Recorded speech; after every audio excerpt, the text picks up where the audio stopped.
Welcome to Like Mother, Like Daughter. Or Or not. not. This is a podcast series for daughters with tiger moms. You. So there's this So, theme between both of us in burning out slash pushing through the burnout. Why yeah. do you think that is? For me, I knew I had to become successful and be financially independent on my own because I put myself through 4 years of optometry school, working for different optometry practices. And so I felt that I was fully capable of running the business of uh, not just being a good eye doctor who knew how to do great eye exams, which I was taught by Berkeley, but I thought I was ready. And I never thought about applying and becoming a salaried optometrist ever. But you know how it takes a village to raise, children. And I feel very badly that I was so busy being a professional um, and having my private practice with 10 full-time employees on my shoulder, and then juggling my whatever free time, that the little free time that I had. I feel like I really missed out, on being a better mom and better quality time. I know that you're absolutely right when you say to me that, uh, I was lacking in that. So, yeah. Hmm. And Well, it really was that I felt so much pressure to be successful, that I pushed myself even when I had like so much pain in my shoulders and neck, and I had stomach aches every day, but I just thought that this is what I have to do, and I persevered. And mhm. when I saw that you were in a lot of pain and you shared with me that, can you share your side of that? Well, I think first I want to say that these podcast episodes and even off camera conversations have really opened my eyes to work to understand you more. And I don't necessarily agree that it was that you were lacking. It was just something that I was craving. Mm, And I see. that's a distinct import and that's a distinction that I think is important because Mm, I've read the book Love Languages, and they say that your primary love language is something that you were seeking more for yourself as a child.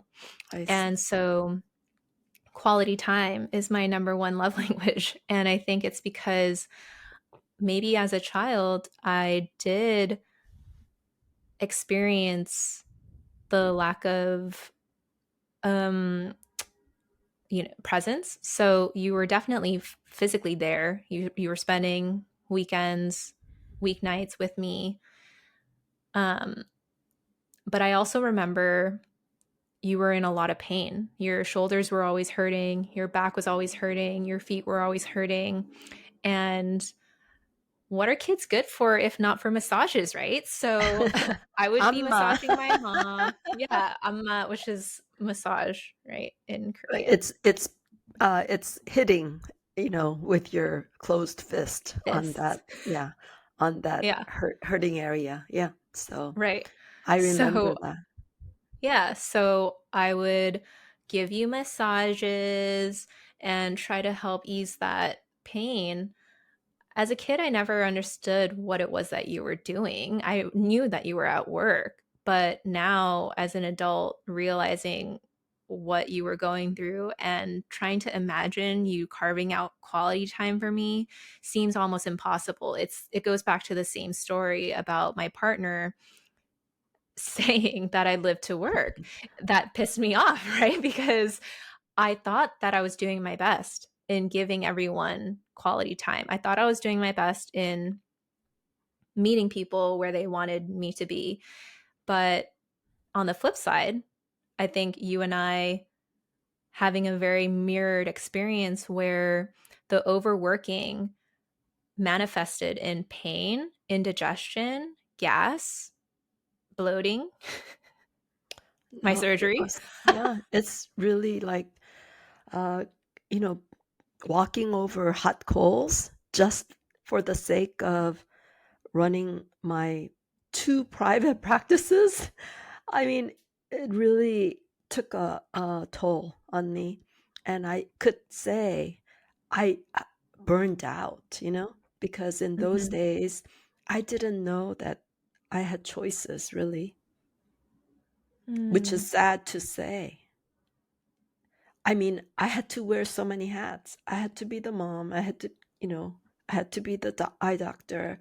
I had to be the wife. I had to be the daughter to my mom and to my Mhm. mother-in-law. I had to do Mhm. the grocery shopping, make recipe, set the menu for the week, uh, give my your paternal grandmother, she couldn't drive. So I had to take her to the bank and to the pharmacy and to her doctor's appointments. You're just really torn in so many little pieces. And the Right. time I didn't have for me, there was no me Mhm. time in that. Yeah. Yeah, and it's such a difference between how the world is set up now, given technology, where technology exists for the convenience of the user. So, groceries being delivered, which I've definitely used a lot, you didn't have access to. So, it truly was so many responsibilities on your shoulder, as well as holding the emotional labor necessary to run a household smoothly because, right, Yeah. Asian culture is run Mhm. off the patriarchy. What does that mean, Kristen? The woman does everything? I No. mean, kind of, yeah. It rests on the shoulders of a really strong willed, courageous, capable woman who makes it her priority to think and put in the emotional labor of thinking about everyone's well-being. I don't think men, or I guess in my experience, maybe you have a different experience, but I You're lucky haven't. one. You're the lucky one. You were born in a later generation, and also you are able to talk about everything with your partner, and Mhm. like be more compromising with um, divvying up the labor. So I'm really proud of both of you for being able to do that and to be able to talk things through. I really envy that. Yeah. Mm.